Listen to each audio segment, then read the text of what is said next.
by expressing yourself or giving your significant other advice that just was not received well? Stick around, because today's episode we're going to be talking about dealing with a significant other that does not receive criticism well. Let's talk love.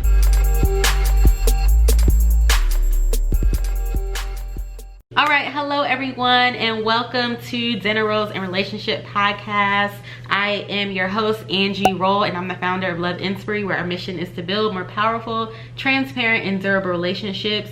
I am alone for this particular podcast. My husband will be joining us every other episode. So I wanted to talk about specifically about this topic. We're talking about marrying somebody or being in a relationship with somebody that doesn't want to or can't receive criticism well. And we have to think that none of us really wants to think about the bad parts of ourselves, right? We want to think about the good that we do, the good that we bring to our significant other, not realizing that sometimes we have some qualities that we can work on. And a lot of the times people don't want to hear about themselves through other people. But as a significant other, when you get married, it is your duty to make sure that your partner is performing, for a lack of a better word, to the best of their ability. So that means you have to be the person that's going to tell them things that they don't want to hear, and you as the recipient have to receive that, knowing that your partner is telling you these things out of love. But before I dig a little deeper into this subject, I want to thank everybody for tuning in to the podcast, supporting the podcast. Our YouTube channel, if you're watching on YouTube, is growing. Thank you so much, and I'm hoping that you're enjoying and learning something from these episodes and these little teachings that I do on Wednesday. So I'm really happy that you are here. If you're on YouTube, make sure you like, subscribe, share this video out. If you are listening on the podcast, make sure you also download, leave us a review. We would love to hear from you. So back to the subject, we're talking about criticism and how our partner may not be able to receive criticism well. And I'm one of those people that truly believe that you should be able to express yourself without hiding your feelings to your partner, without it being an issue, and then being able to receive something. Like if you have a problem with something that they're doing or something that they are not doing, because that happens too, right? You should be able to express it without them feeling attacked. You know, sometimes I know that you're used to seeing someone who always has an excuse for something, right? You may have a partner that if you tell them something, they have an excuse for why they didn't do what they said they were going to do, or whatever the case may be, or someone who gets on the defense like immediately when you say something they don't agree with, or they tend to shut down because they don't want to deal with it. It can look like someone who tries to manipulate your thoughts, right? So manipulation is being able to change someone's mind to fit their agenda, right? So we know this. So they're manipulating us to think that, hey, your thoughts are wrong. You are wrong on this. You're looking at someone that can't even acknowledge your point of view. So this is where us as partners, we have to be very, very careful with, because we have to understand that when our partner is telling us something, that's their experience. You know, you can't take their experience away and tell them how to experience or how to feel something, whether you agree with it or not. You know, sometimes we have to take a step back and look at a situation and say, you know what? This is my person that sees me every day. They're interacting with me every single day. They know and see probably more than I can see or know. And so if they're telling me something, like I said earlier, you have to trust that it's being said in a loving way, and that it's being said out of love. Also, this looks like someone that constantly says you are the one that's wrong. So we see this a lot in individuals where they tell you, you know, your feelings are wrong, and this just harps back onto what I was saying, or you're wrong in this instance. I cannot reiterate this enough. You have to get self out of the way, and we're going to talk about some reasons with that. And you know, obviously I'm going to give you some preventative measures to help you understand this bigger picture of what we can do to kind of combat this and deal with us if you're the partner that's trying to give constructive criticism but it's not being received how you thought it would be received. Especially if you're saying it out of love, and it's not being received, this is definitely the podcast for you. So you know, these are all some things of what this looks like, how your partner may react when you're giving them constructive criticism that they necessarily don't want to hear. And I think about you know, if you know me, you know I'm very, very big on understanding who you are with. And this is really, really something that you build in the foundation of your relationship, right? This is something that you're learning when you're dating one another, when you have fully committed to one another with a one-on-one relationship. And so, you know, understanding your partner is about understanding their past, understanding their triggers, understanding their traumas, understanding who they are as an individual, their integrity, what they stand for, their values, everything about this person you should know. Now, obviously, as you go on through your relationship, you're going to be learning things about this person. You know, I learn stuff about my husband every single day, and we've been together almost 20 years. And so, yes, I'm young. I got married when I was 18, for those who are just checking in, tapping in with us for the first time. I was a very, very young wife, and you know, almost 20 years later, I'm still learning and we're still developing and growing. So, you know, for those that want to get married, understand that it's never going to stop. You're always going to be learning something new. You're always going to be, you should always want to elevate in your relationship. Let's just say that. And so, you know, and when understanding a person, understanding who you are with, these are some of the things of, you know, some reasons that I jotted down of why they possibly can't handle the situation. For one, they may have been put down as a child. So you have to really think about this when you are trying to have patience with this person. What has their past been like? Have they been put down as a child, and maybe constructive criticism is not something that they know how to receive well? And in this case, you have to find a way to say, hey, listen, this is not coming from a place of putting you down. And I have some ways on that, but I talk one-on-one to people about that particular thing because everybody's situation is different. But you can have that conversation with them or learn how to work around their triggers, so you can have this conversation while expressing yourself and also making your significant other better. You know, childhood abuse is not just physical abuse, right? It is being put down. It's being mentally told that you're never going to be anything and you're never going to amount to nothing. It's mentally, you know, or even physically coming from a single parent household, where automatically, like, I think about LeBron James and what him and his mother experienced and all the things that they had to go through. He's actually one of my favorite stories to listen to, just her being a teen mother and, you know, everything that he experienced. Like, I'm pretty sure that somebody told him along the way that he was not going to be who he was. I don't know that for certain, but I'm pretty sure somebody did, because somebody told me that. And I'm just Angie. You know, everybody is somebody. Everybody is important in their own right. I said that as a joke. You know, everybody. I don't think LeBron is above me, and I don't think I'm above him. We're all just God's children trying to get through this land. So, but... and you are somebody too if you're watching or listening to this. Believe that. And I believe that too. But, you know, you have to really think about this. How were they impacted as a child? When you think about that, then you can learn how to, like I said, deal with those issues. Also, you know, you're dealing with something with an ego, right? So if you have attended my, I think it was the last masterclass I did, where I talked about the balance between having a healthy ego and then having an unhealthy ego and how it impacts your relationships. And I talked about, for women, it was specifically geared towards women, how to deal with that and deal with your significant other that is, or deal with our ego and then deal with your significant other's ego. And that's something that I would want to reiterate here with you. If you are dealing with, you know, naturally men, we all have ego. You know what I'm saying? It's not just us, or not us. It's not just men, but it's us women too that have an ego. And we all have this ego, right? But it's up to us to challenge whether we are going to utilize our ego in a healthy way, or if we're going to utilize our ego in an unhealthy way. And unhealthy ego is why your significant other is not being able to receive this criticism, or could be a reason. I'm going through the reasons now, but it could be a reason, is that their unhealthy ego. You know, like I said in the opening, a lot of people don't like to be, you know, told about themselves. And so when they are told about themselves, they tense up. And this is where I encourage the recipient of being told about themselves. This is where I encourage you to understand that your partner is not trying to chastise you.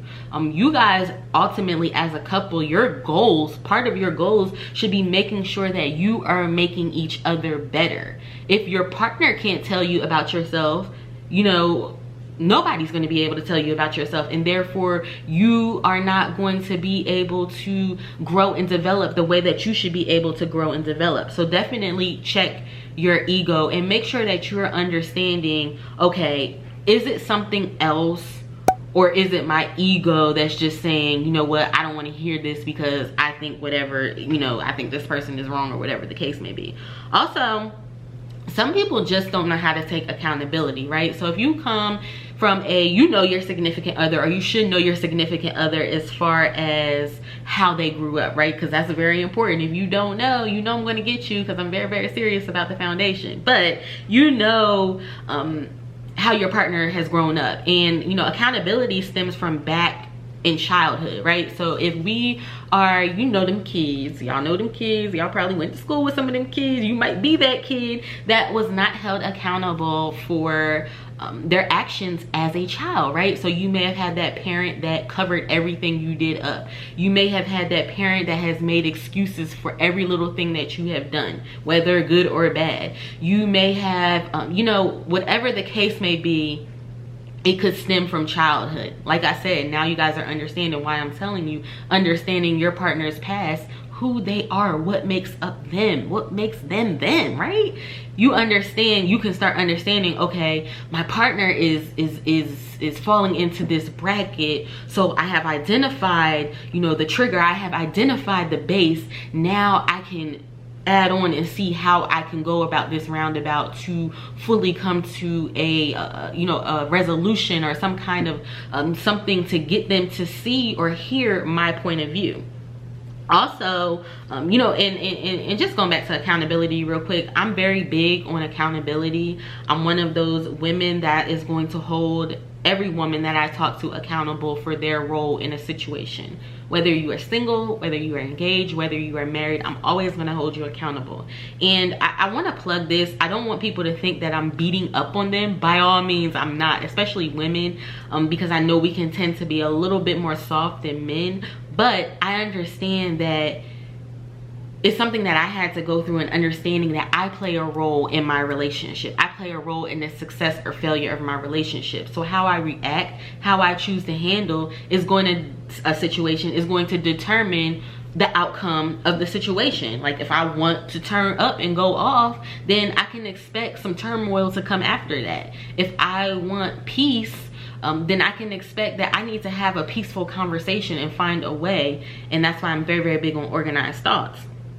So another reason possibly why your significant can't handle it is they feel entitled. They feel like they are exempt from self-examination or changing, right? So this is where you get to narcissism, right? So we all know internally, whether we want to admit it or not, that we need to change.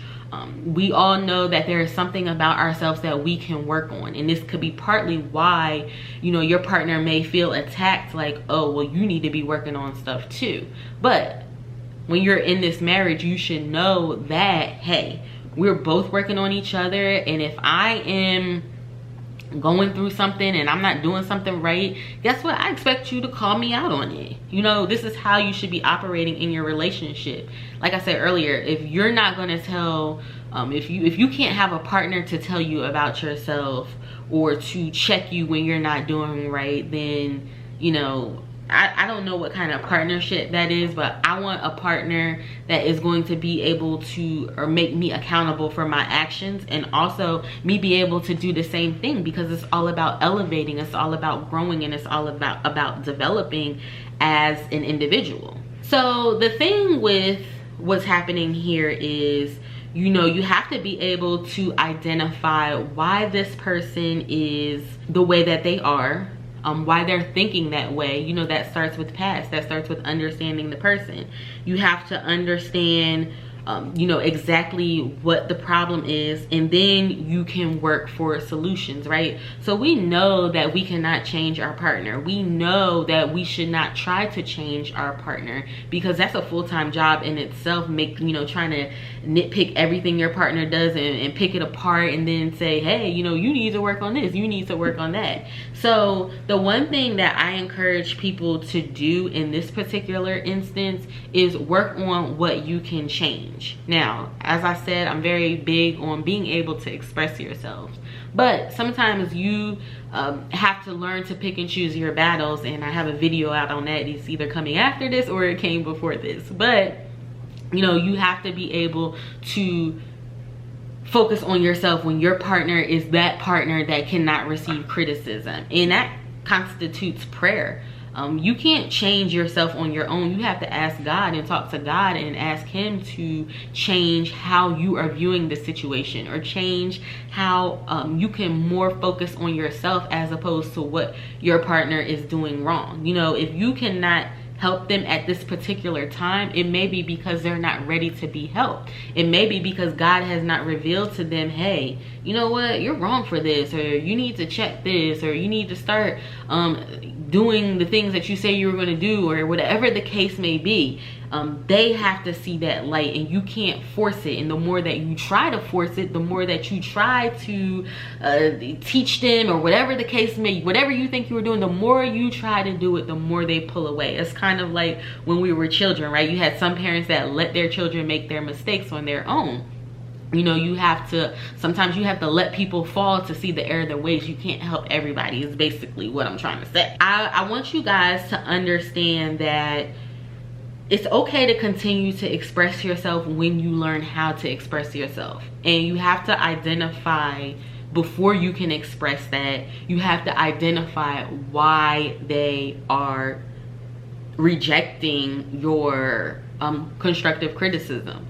Why can't they see what you see? Also, I think it's key for us to understand that we not argue with this person, right? So we know this particular thing, but yet it's something that we continuously do. Okay, you know what, you're wrong, and this person is clapping back at you saying, well, your views are distorted, when you know for a fact they're not.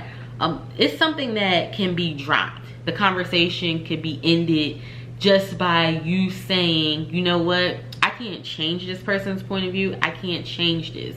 You know, if they can't accept your experience, then they can't accept your experience. Now you have to realize, okay, what can I do? And here's the thing that I want to say with this. We all make decisions and choices when it comes to our relationship, right? So somebody who wants a rich man or a rich woman, if money is important to them, that's what they're going to tolerate. They'll tolerate anything as long as that money is coming in. They're able to buy those Gucci bags that they want. How many celebrities do we know that stay with this? You know, I think of Sweetie and 𝐋𝐞𝐧𝐠, where, you know, all she talked about really pretty much was Birkin bags and him paying this and paying that.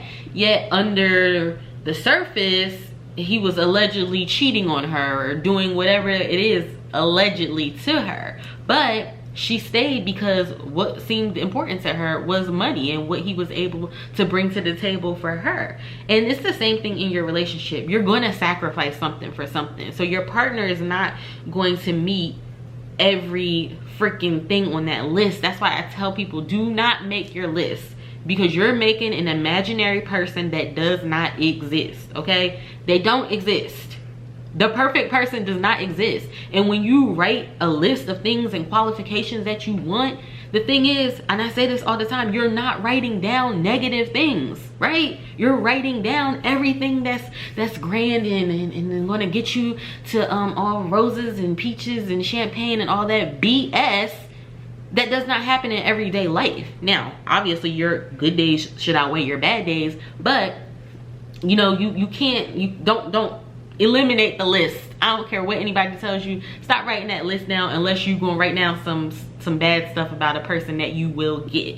And I say all that to say you're gonna sacrifice something for something. So if your partner is not affectionate as you want, but they're solid in other areas that are important to you, like loyalty and stability, okay, you have to figure out what's really important to you. And am I willing to deal in, not tolerate, but am I willing to deal with this until this person matures in whatever? Because 9 times out of the 10, I guarantee it's a situation where you are highly more matured in this person or more experienced in this person in a particular factor, and they just haven't caught up yet. they haven't seen the light yet. They haven't got to where you have got yet. And you know, when you notice that, it's important that you don't throw that up in your face when you're not here. You're not here, you don't know what you're doing, you don't know what you're talking about. It's important that you don't do that, because that's going to only, like I said, keep them back and keep them in that shell that you're trying to break them out of. So you have to really decide, okay, you know what? And it takes a lot of prayer and it takes a lot of patience to back down. Trust me, I get it. It takes a lot to say, you know what? Let me just back down off of this and see what I can do to change as an individual. I always say, if you want to see change in your partner, the best thing that you can do is start exemplifying that. And here's the thing, it's not going to happen overnight. It's not something that's going to just, you're just going to start acting a certain way and then your partner is going to just jump on board. It's not going to do that way. I think about my own personal relationship as far as like, you know, my husband and I have started individual things and the other person has picked up on it. And I think it's really cool, because that means we see each other's good traits and we're like, you know what, that's a good idea. I'm going to hop on board and do the same thing. Or I'm going to, you know, whatever the case may be, you are making each other better. And that's why it's important to be able to take constructive criticism from your partner, because you're trying to, ultimately, you're trying to make each other better. Individually and for the relationship as well, because that's just as important. In this particular stage, you have to foster healthy habits, right? So it's all about creating this attitude. It starts with your attitude, right? It starts with your mindset, and then creating the behaviors of, okay, if this is what I want to see, this is what I'm going to continue to do. It's a term for this. I think they call it effectology. Basically, it's like the bandwagon effect, right? But it's positive behavior that you are searching for. So you're going to start doing something so that your partner can do. And that's how you change. I'm not saying ignore your feelings, but I'm saying you're going to be a dead horse if you consistently try to change your partner. If you try to make them see what you see, you can't do that. Only God can fix that situation. Only God can show them the error of our ways. It's not our place to try to chastise our partner. It's not our place to try and make them feel guilty about how they are making us feel or whatever. It's not our place to do any of that. It's our place to love, protect, and provide. And you know, part of protecting them in the relationship is make sure that we are implementing habits that are going to get us, you know, in the relationship to where we need to be. So hopefully this helps and makes sense for everybody. I don't want to go too long on the subject, but as always, if you want to talk to me one-on-one about this, or if you have a one-off situation, feel free to hit me up at www.loveinspiry.com/services, where I will talk to you one-on-one about your personal situation. Just make sure you book a discovery call so we can see if I can actually help with that particular instance. But FYI, I don't coach in discovery calls. I'm just seeing if it's something that I can actually help you with. So make sure you you know, hit us up with that. Make sure you follow us on the gram and Facebook at Love Inspiry. Like I said earlier, our mission is to build more powerful, transparent, and durable relationships. And I thought this was a good topic to talk about, because of a lot of people are in relationships where they're trying to talk to their partner and their partner is just not receiving what they say. And like I said, just to sum it up, make sure that you are understanding why they are like that. You know, what has happened in their past that could be a trigger as to why they can't receive constructive criticism. And then focus on what you can do. Focus on start building healthy habits. Focus on exemplifying the behavior that you want to see. That's the best way that you are going to get change from your relationship, is exemplifying that behavior. So guys, thank you all for tuning into today's show. Like I said, give us a thumbs up on if you're watching on YouTube, and share this out with people, or give us a review on the podcast if you're listening. We would love to hear your feedback. Hopefully it's good. If not, that's okay too. I'm not mad. You know, we're not for everybody, and I understand that as a coach, as a business owner, as a person in general. So guys, I'll see you on the next one. Have a blessed day.